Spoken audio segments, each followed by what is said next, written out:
Hello friends, मैं सीतेश स्वागत करती हूँ आपके अपने यूट्यूब चैनल पर। हम पढ़ने जा रहे हैं साइंस में जीव विज्ञान का एक महत्वपूर्ण टॉपिक है पाचन तंत्र। आइए जानते हैं पाचन तंत्र के बारे में। पाचन तंत्र यानी डाइजेस्टिव सिस्टम। पाचन तंत्र क्या होता है? देखिए, भोजन के पाचन की संपूर्ण प्रक्रिया 5 अवस्थाओं से होकर गुजरती है। कैसे गुजरती है? 5 अवस्थाओं से होकर गुजरती है। फर्स्ट पे होता है अंतर्ग्रहण, यानी जब हम खाना खाते हैं तो अंतर्ग्रहण यानी फूड को इनटेक किया, अंतर्ग्रहण। फिर सेकंड नंबर पे होता है पाचन, थर्ड नंबर पे अवशोषण, फोर्थ नंबर पर स्वांगीकरण and last and fifth number मल परित्याग। ठीक है, तो पाचन तंत्र हमारा भी कुछ महत्वपूर्ण अंगों से मिलकर बना होता है। मतलब कि एक आहार नाल और कुछ सहायक ग्रंथियों से मिलकर बना होता है क्या? हमारा पाचन तंत्र। अब पाचन तंत्र में भी कुछ महत्वपूर्ण भाग होते हैं, हम उनके बारे में जानेंगे। पहला भाग है आहार नाल। कौन सा है? आहार नाल यानी एलिमेंट्री कैनाल।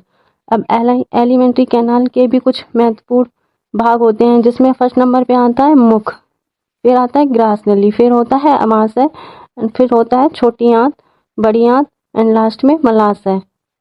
तो इन सब के माध्यम से खाना पचता है, फिर वो मल परित्याग के द्वारा मलाशय द्वारा बाहर निकाल दिया जाता है। चलिए स्टार्ट करते हैं। आहार नाल का फर्स्ट भाग है मुंह यानी माउथ के बारे में जानते हैं। मुंह में क्या क्या दिया जाता है? 3 जोड़ी लार ग्रंथियां पाई जाती हैं, जिनसे लार निकलती है। कितनी जोड़ी लार ग्रंथियां पाई जाती हैं? 3 जोड़ी लार ग्रंथियां पाई जाती हैं। कौन कौन सी लार ग्रंथियां होती हैं? फर्स्ट नंबर पे होती है पैरोटिड ग्रंथि, सेकंड पे होती है सबमैंडिबुलर, थर्ड नंबर पे होती है सबलिंगुअल।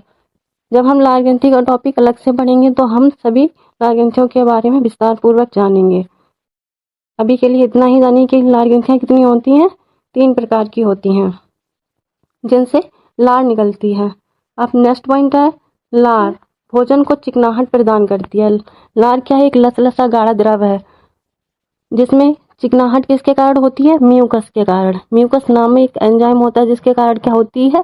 चिकनाहट होती है, जिससे क्या होता है? खाना निगलने में आसानी होती है। अगला पॉइंट क्या दिया गया है? देखिए, लार में टॉयलिन व एमाइलेज एंजाइम पाए जाते हैं, जो भोजन के कार्बोहाइड्रेट भाग का पाचन करते हैं। लार में कौन कौन से एमाइलेज वो एंजाइम पाए जाते हैं? टॉयलिन व एमाइलेज। इनका काम क्या है? भोजन में जो भी कार्बोहाइड्रेट है उसका पाचन करना। अगला पॉइंट क्या दिया गया है? देखिए, लार में उपस्थित लाइसोजाइम एंजाइम जीवाणुओं को नष्ट करने का कार्य करता है। यानी कि लार में जो लाइसोजाइम एंजाइम होता है, जब हम भोजन करते हैं तो उस समय भोजन के साथ जो भी बैक्टीरिया आ जाते हैं उनको लाइसोजाइम एंजाइम मार देता है। अगला पॉइंट है दांत, टीथ के बारे में जानते हैं। मुंह में 4 प्रकार के दांत पाए जाते हैं। कितने प्रकार के दांत पाए जाते हैं? 4 प्रकार के। फर्स्ट नंबर पे है कृतघ्न यानी इंसीजर, जो इनका काम क्या है? काटने व कुतरने का कार्य है। सेकंड नंबर पर है रदनक यानी कैनाइन, जो क्या करते हैं? चीर फाड़ का काम करते हैं। नेक्स्ट पॉइंट पे है अग्रचवर्णक प्रीमोलर। लास्ट में है चवर्णक यानी कि मोलर। ये दोनों का कार्य क्या है? भोजन को पीसने का कार्य है। आगे देखेंगे क्या दिया गया है? दंत सूत्र यानी डेंटल फॉर्मूला। बच्चों में 0 से 12 वर्ष के बच्चे होते हैं, उनमें कितने दांत होते हैं? 20 दांत होते हैं। उनका सूत्र क्या है? 21 कितना दिया है? 21/02 इंटू 2। यानी कि अगर हम इस फॉर्मूले से बच्चों में दांतों की संख्या पता करेंगे तो वो पता लग जाएगी, इंटू 2। इसमें क्या होता है? इंसीजर 2 होते हैं, कैनाइन 1 होता है, प्रीमोलर 0 होता है, यानी इसमें प्रीमोलर अनुपस्थित होता है। और मोलर कितने होते हैं? 2 होते हैं। ये ऊपर के जबड़े में, ये नीचे के जबड़े में, दोनों मिलाकर कितने दांत हो जाते हैं? 20 दांत हो जाते हैं। आगे देखेंगे क्या दिया गया है? किशोर। अब देखते हैं किशोर अवस्था में कितने दांत आ जाते हैं? 13 से 19 वर्ष की अवस्था में आ जाते हैं दांत 28 दांत होते हैं। इनका फॉर्मूला क्या है? 2122/2122। इसमें इंसीजर कितने होते हैं? 2 होते हैं। कैनाइन कितने होते हैं? 1 होता है, एक ऊपर के भाग में, एक नीचे के भाग में। प्रीमोलर कितने होते हैं? 2 ऊपर होते हैं प्रीमोलर, 2 नीचे होते हैं। मोलर कितने होते हैं? 2 ऊपर होते हैं और 2 नीचे होते हैं। तो इसका फॉर्मूला दिया गया है 21, ये फॉर्मूला दिया गया है देखिए 2122/2122 इंटू 2। अगर ये फॉर्मूला से हम किशोरावस्था में कितने दांत होते हैं वो निकाल लेंगे। आगे देखिए वयस्क में 19 वर्ष की अवस्था में कितने दांत हो जाते हैं? 32 दांत हो जाते हैं। इसका फॉर्मूला देखिए 2123/2123, ये देखिए ये फॉर्मूला दिया गया, इसमें इंटू 2 और कर लीजिए तो ये पूरा फॉर्मूला कंप्लीट हो जाएगा। नेक्स्ट पॉइंट क्या दिया गया है देखिए, बच्चों में 20 दांत पाए जाते हैं जिन्हें दूध के दांत या प्राथमिक दांत या अस्थायी दांत भी कहते हैं। अगला है वयस्क में 32 दांत पाए जाते हैं जिन्हें द्वितीयक दांत, स्थायी दांत कहते हैं। वयस्क मनुष्य में 8 इंसीजर होते हैं, 4 कैनाइन होते हैं और 8 प्रीमोलर होते हैं, 12 मोलर पाए जाते हैं। नेक्स्ट पॉइंट है मनुष्य के लाइफ में दांत कितनी बार निकलते हैं? 2 बार निकलते हैं, इसलिए इन्हें क्या कहा जाता है? द्विबार दंती कहा जाता है। अगला पॉइंट देखिए क्या दिया गया है, मनुष्य के टीथ अलग अलग प्रकार के होते हैं, इसलिए इन्हें विषम दंती हेट्रोडोंट कहलाते हैं। ये क्या कहलाते हैं? हेट्रोडोंट कहलाते हैं, यानी अलग अलग प्रकार के होते हैं तो विषम दंती कहते हैं। मनुष्य के टीथ यानी जबड़े की हड्डी के गर्त में लगे होते हैं। मनुष्य के दांत जो है जबड़े की हड्डी में धसे हुए होते हैं, इसलिए इन्हें गर्तदंती कहा जाता है या ये गर्तदंती कहलाते हैं।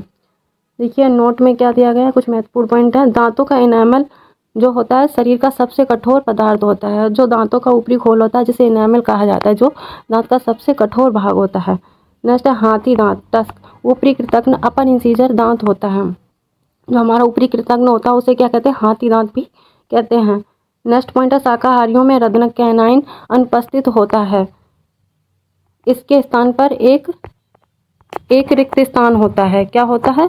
एक रिक्त स्थान होता है, रिक्त स्थान पर जिसे दंतावकाश कहा जाता है। जैसे कि कौन कौन से पशुओं में होता है? खरगोश, हाथी, हिरण आदि में क्या होता है? रदनक अनुपस्थित होता है।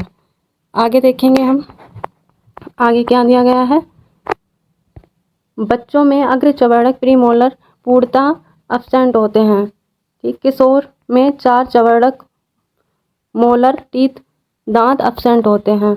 अक्ल दाढ़ विजडम कहते हैं, जिन्हें क्या कहते हैं? अक्ल की दाढ़ कहते हैं। जब हम किशोर अवस्था में होते हैं तो चवर्णक नहीं होते हैं, यानी 4 दांत नहीं होते हैं। तो कितने दांत होते हैं? 28 होते हैं। जब हम पूरी तरह वयस्क हो जाते हैं तो ये चवर्णक विकसित हो जाते हैं। इनको मिलाकर पूरे कितने दांत हो जाते हैं? 28 + 4 यानी कि पूरे 32 दांत हो जाते हैं। तो कहते हैं बाद में कि ये अक्लदाढ़ नहीं होती है, अक्लदाढ़ निकल रही है, ऐसा कहते हैं। लास्ट में है ग्रसनी, ग्रास नाल यानी ग्रसिका व श्वास नाल के संयुक्त क्षेत्र को ग्रसनी कहते हैं। किसे ग्रसनी कहते हैं? ग्रास नाल व श्वास नाल के जो उसमें संयुक्त क्षेत्र को क्या कहते हैं? ग्रसनी कहते हैं। नेक्स्ट पॉइंट है, ग्रसनी में काकलक अलजिवा नामक रचना लटकी रहती है, जो भोजन करते समय या फिर पानी पीते समय आंतरिक नासा छिद्र को बंद करने का कार्य करती है। जब हम खाना खाते हैं या पानी पीते हैं तो जो हमारे अंदर आंतरिक नासा छिद्र होता है उसको बंद कर देती है। कौन सी? ग्रसनी। ये काम किसका होता है? ग्रसनी का, जिसे हम काकालक या अलजिवा भी कहते हैं। नेक्स्ट पॉइंट है ग्रास नाल यानी ग्रसिका। ओसोफेगस, ग्रसिका आहार नाल का वह भाग है जिसमें भोजन का बिल्कुल भी पाचन नहीं होता है। इसमें क्या होता है? बिल्कुल भी पाचन नहीं होता है। ठीक है, इसका अगला पार्ट हम नेक्स्ट वीडियो में पढ़ेंगे। नेक्स्ट टॉपिक क्या होगा हमारा, इसी से रिलेटेड। अभी ये टॉपिक कंप्लीट नहीं हुआ है, इसका नेक्स्ट पार्ट हम जानेंगे अगले भाग में।